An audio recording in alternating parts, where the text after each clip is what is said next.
देखो, सबसे पहली बात हमारी कमजोरी क्या है? हम परेशान हो जाते हैं। संसार में देखो तो परेशान, परमार्थ की तरफ देखो तो हम परेशान हो। ये हमारा आदत स्वभाव बन गया परेशान होना। थोड़ा सा धैर्यवान बनो, गंभीर बनो। कोई इस भारी से भारी विपत्ति में परेशानी स्वीकार करके विपत्ति से थोड़ी निकला जाता। सुलझो, ठीक है, ये विपत्ति आई, समस्या आई, इसका समाधान होगा। ऐसा थोड़ी कि हमें नष्ट कर देगी। अगर अभी हमारी बड़ी हानि हो जाती है, हम कल इससे बड़ा लाभ प्राप्त कर सकते हैं। हमको एकदम बिल्कुल गंभीर रहना है, इतने कमजोर नहीं बन जाना। अब वो गए तो क्या होगा, अब वो वस्तु गई तो क्या, पद गया तो क्या होगा। प्रयास किया था, ये पद मिला था, इससे बड़ा पद प्राप्त करूंगा, मैं इससे बड़ा महान बनूंगा। ठीक है, एक बार गिर गया, गलती हो गई, दंड भोगूंगा, फिर इससे ज्यादा संयम में रहूंगा। बिल्कुल मतलब एकदम फ्रेश दिमाग रखना चाहिए। पर अपने लोग क्या है, जरा सी बात में एकदम पचड़ा कर लेते हैं, एकदम कमजोर हो जाते हैं। ये बिल्कुल ठीक नहीं है। हम जीवन भर की यात्रा की बात कह रहे हैं, भारी से भारी कष्ट में भी मुस्कुराना, तो हमें बल मिला है, हमें भगवान की कृपा का दर्शन हुआ है, हमें उनका दुलार दिखाई दिया है। अगर ऐसे तो भाग जाते, फिर परमार्थ में थोड़ी चलना होता है। आज जो आप सुन करके लाभ लेने की चेष्टा कर रहे हो ना, ये केवल प्रवचन नहीं है, ये जीवन है। अगर ये जिए ना होते ना, तो ये इसका प्रभाव नहीं पड़ता, फिर वाणी का प्रभाव नहीं पड़ता। हम इसीलिए कहते हैं, जैसे आप लोग एकदम परेशान हो जाते हैं, जब बोलो क्या हमसे ज्यादा परेशानी होगी?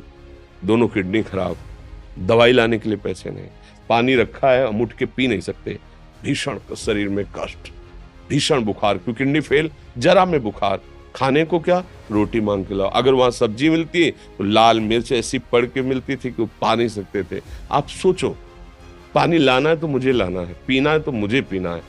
अगर मैं हारता तो कहां पहुंच जाता, क्या स्थिति होती? नहीं, मरना है। पर कदम पीछे, कोई दिन ऐसा नहीं जिस दिन सेवा ना की हो, जिस दिन सेवा ना गए हो। गुरु जी की सेवा में जाना है, पहले अपने को स्वस्थ साबित करना है, नहीं वो सेवा नहीं लेंगे। तुम बीमार हो, तुम कष्ट में हो, ऐसे उनकी दृष्टि बड़े शांत है। उनकी सेवा की, आके लेट गए, फिर हिम्मत की, अपनी श्री जी की सेवा की। मधुकरी नहीं गए, 3-3 4-4 दिन भोजन नहीं गए, पर सेवा नहीं छोड़ा, दिनचर्या नहीं छोड़ी। और उसका प्रधान कारण संयम, ब्रह्मचर्य, भगवत आश्रय, नाम जप, कभी हारने नहीं दिया। अभी भी थोड़ी देर बाद डायलिसिस शुरू हुआ। हारने, आपको हारे हुए नजर आ रहे हैं? शरीर में पीड़ा है, किडनी फेल है, ऐसा थोड़ा हम स्वस्थ बैठे हैं, पीड़ा है, बार बार प्यास लगती है, थोड़ा थोड़ा पानी मिलता है, लेकिन हम आनंदित हैं, हम प्रसन्न हैं।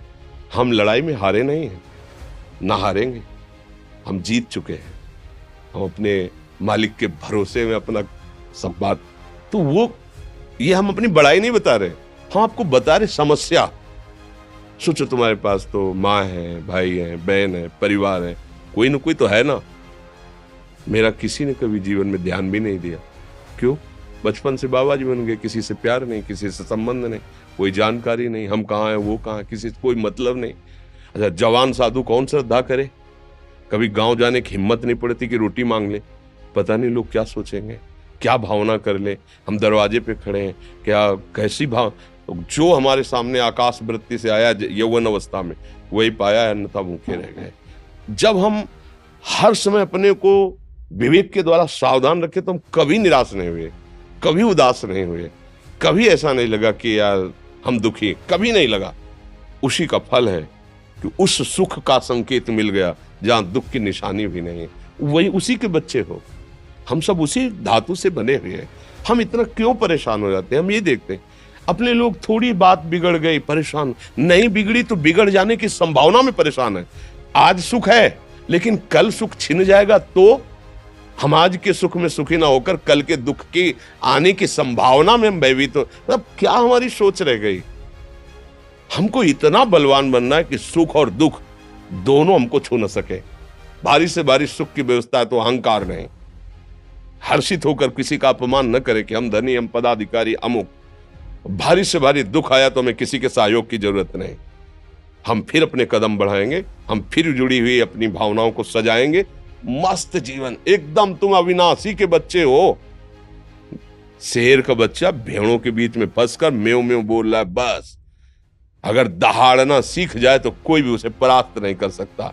ऐसे भगवद अंश, तू प्रपंच में फंसकर अपने को इतना दीन क्यों देख रहा है?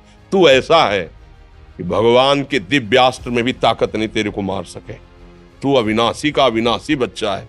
विनाशी भोगों को, विनाशी शरीर को मैं मान के इतना भयभीत, इतना दुख ठीक नहीं। ये सबके लिए, केवल एक के लिए नहीं। आप समझो, आप लोग सोचते हैं हम गृहस्थ होकर भला ऐसी स्थिति कैसे। जनक जी सुखदेव जी के गुरु हैं और राजा हैं, महल है, रानियां हैं, नौकर है, चाकर। क्या सुखदेव जी जिनके शरीर में लंगोटी भी नहीं है, दिगंबर, परमहंस, परमहंस के गुरु हैं जनक जी जो राजा हैं। समझो, आप ऐसा ना सोचे कि हम नौकरी कर रहे हैं, हम संसार में, हम गृहस्थ हैं, हम आध्यात्मिक की ऊंचाई पर नहीं चढ़ सकते। नहीं, आप एक सरकारी नौकरी या आप किसानी या व्यापार करते हुए आप एक अध्यात्म की ऊंचाई में चढ़ सकते हैं। और अध्यात्म ही है जो तुम्हें इस माया के दुख सुख से ऊपर उठा सकता है। दूसरा, चाहे जितनी संपत्ति आ जाए, आप सुखी नहीं हो सकते। सब देख लो, आंख खोल के देख लो। अध्यात्म ही है जो तुम्हें हर कष्ट सहकर मुस्कुराकर जीने का रास्ता बता देगा कि आप आनंदित हो जाओगे। कुछ नहीं बिगड़ा। अध्यात्म है तो कुछ नहीं बिगड़ा, अध्यात्म नहीं है तो कुछ नहीं बना, कुछ हाथ नहीं लगने वाला।